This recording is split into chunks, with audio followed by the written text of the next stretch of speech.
Hannah Murray on TRE in the afternoon. Time to catch up with our trivia guru, Graeme Donald. How are you, Graeme? Not so bad. Good. Even bright and sunny over here at the moment. Nice. Yeah, lovely. very non-Mancunian. Oh, good stuff. So what have you got for us this month? Well, I thought start off with some words that people don't actually realise are misogynistic, and then drift off into the farming arena. So, you know, we're all familiar with a host of unflattering terms used for women in general by a certain type of man. But did you know, for example, that virgin translates from its Latin roots as a woman lacking a man? Boom, boom. How patronising is that? The key root lies in the VIR, as in virile. So etymologically speaking, only a man can be virtuous or acquire sufficient skill in any one sort of métier or sphere to be considered a virtuoso. And speak it not in the corridors of a certain feminist publishing house, but a virago is, etymologically speaking, a woman who's almost good enough to be a man. But not quite, obviously. No. Let's keep a grip on reality, yeah. Right. Now, sort of back in the day, marriages of the elite and nobility and royalty, they were all about money and status. So it was the bride's dowry that ranked above any considerations of love and mutual respect.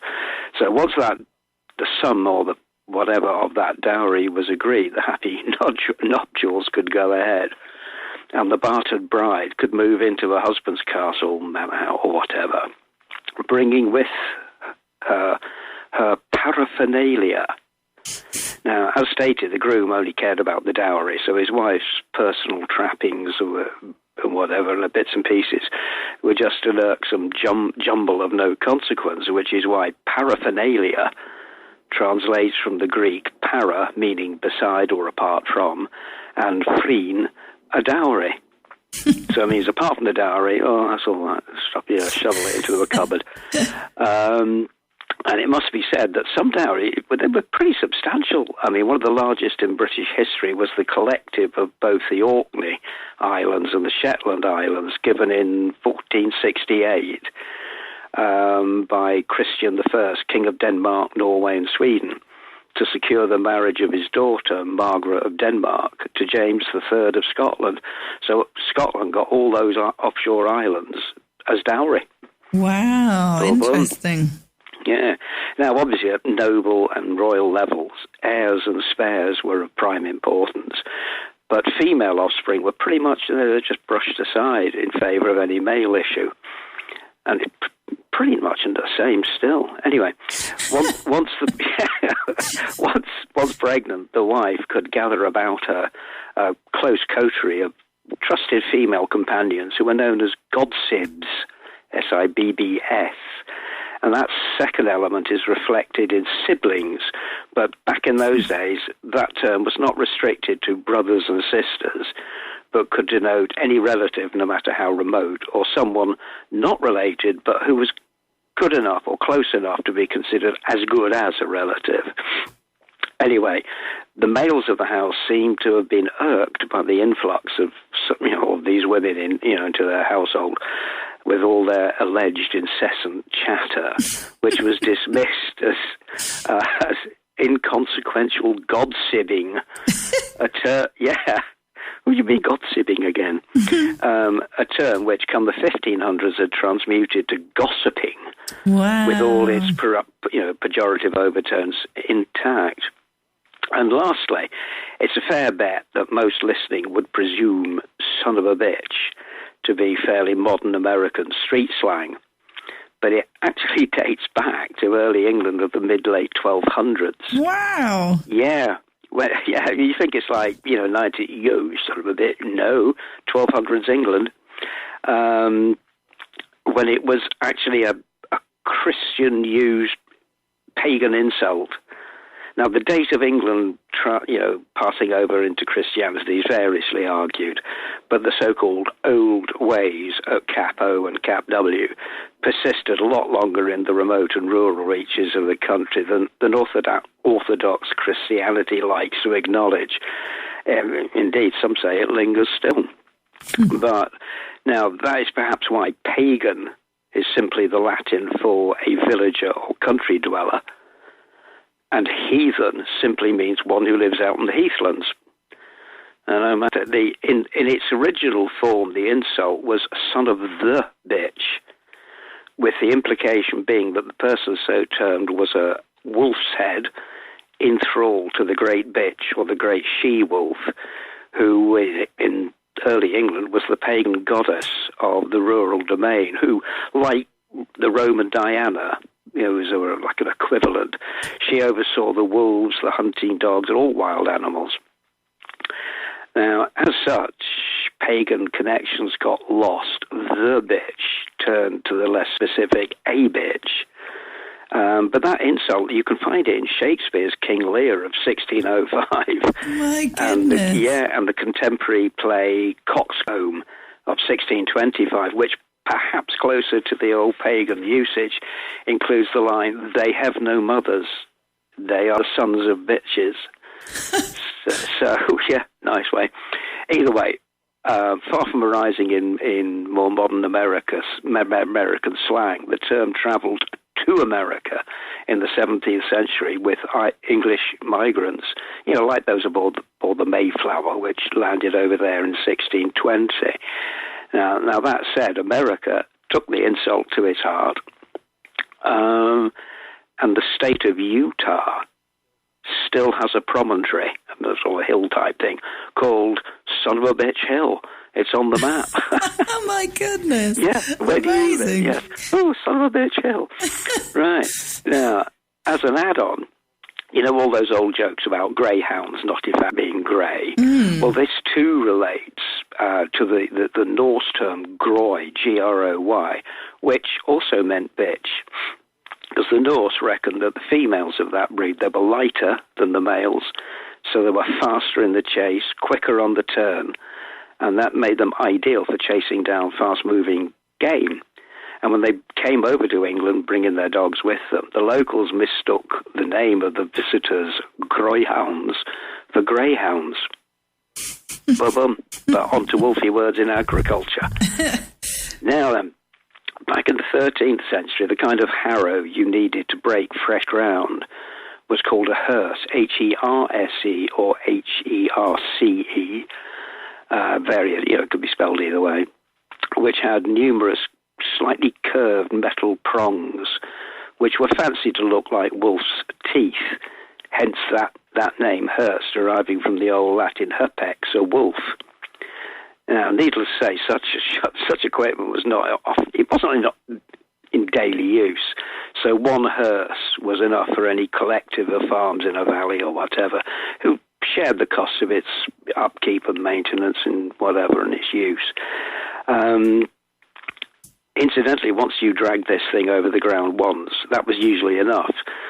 But sometimes a second go was needed if the ground was particularly hard and resistant.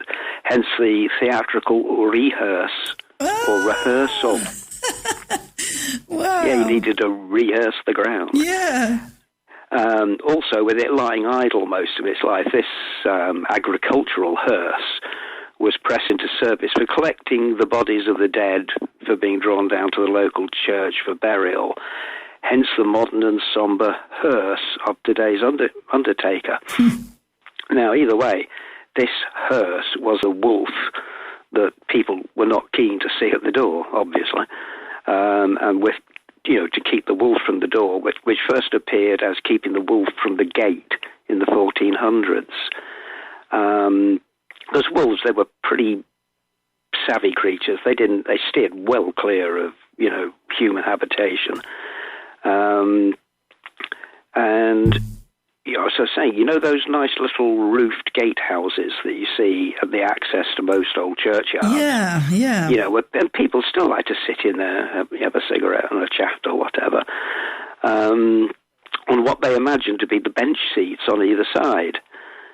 Well, they were these gatehouses were properly called lich gates, and those seats that people like to sit on were actually the shells on which the driver of who dragged the old wolf down to the church, he could dump the bodies to wait for the priest to turn up. I mean, lich was the old English for a corpse, so hey, nice place to sit and have a fag. Yes, why not? Boom. Anyway, after you till the ground, it's time to sow the seeds, which brings us to exactly what we're doing now, broadcasting. The most common way of spreading seeds on tilled or wolfed ground for the farmer, it was to walk up and down a big sack of seed slung round his neck, and we could reach him with his hand and cast the seed in broad arcs, and just let it fall where it may. Broadcasting. Now, the pioneers of public radio, most notably Lord Reith, who set up the BBC, and he came from rural Scotland in Kirkcudbrightshire or somewhere, and he saw the responsibility of public broadcasting was for casting wide the seeds of knowledge and validated news-related information, and he had justly adopted the old farming term for broadcasting. Wow, that's amazing. Never knew that. Just scattering seed. And actually, talking of the BBC broadcast, there's a misuse of an old agricultural term that always bugged me. And only last week I heard it being misused on the BBC when referring to the terrible aftermath of the latest Israeli bombing raid on Gaza. But the term, which was originally aftermoth, M-O-W-T-H, properly refers to the fresh shoots that spring up after a meadow's been mowed, and thus it relates to new life, fresh hope, and whatever. But for reasons now unclear, come the 1800s, the term had drifted in general use to attach to some unpleasant fallout from some dark occurrence or whatever.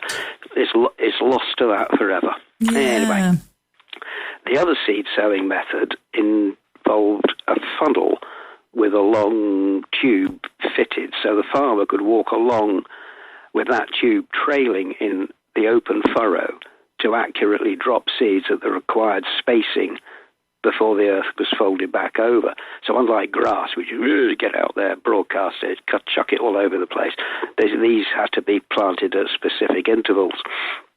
And at breaks in the daily agricultural toil, they were known as a hoedown. You know, you put your hoe down and had a bit of fun. Mm-hmm. These funnels and tubes served as crude, rasping trumpets to accompany the hoedown singing and dancing, which in America earned them the nickname bazooka, which was based on the Dutch bazooien, meaning a trumpet. Now, in the 1930s and 40s, the then famous American comedian, a chap called Bob Burns, himself a one-time peanut farmer from Arkansas, incorporated one such bazooka, into his stage and radio act to make the device famous. And when the American Army deployed its first, shoulder-held anti-tank rocket launcher, the troops hijacked that nickname because of the rasping noise the missiles made when fired down the tube. Voila. So you got 18th century farmyard dancing to 20th century anti-tank warfare in one step. Brilliant. Well, I've learned an awful lot today. Thank you for that, Graeme. Oh, so did I. I made it all up. The broadcasting thing, the connection there is amazing. Yeah, you remember that image of Johnny Appleseed walking along? Oh, I don't know. I'm not sure that I do. It's a very famous American icon, and it's a chap walking along with a big sack of seed over his... Right, yeah. And just waving, chucking it with his arm. Yeah, he's broadcasting. Chucking it wide. Brilliant. Well, I shall continue chucking it wide for the next hour and 15 minutes. My mind is now racing. Graeme Donald, thank you for being with us, as always. If people want to read any of your books full of interesting facts and information and origin of words, they just need to have a look on Amazon, don't they? Yeah, spell Graeme, Graeme, and away you go. Brilliant. Graeme Donald, thank you. Have a great month, and we'll catch up with you yourself, in you take October. care. Bye-bye.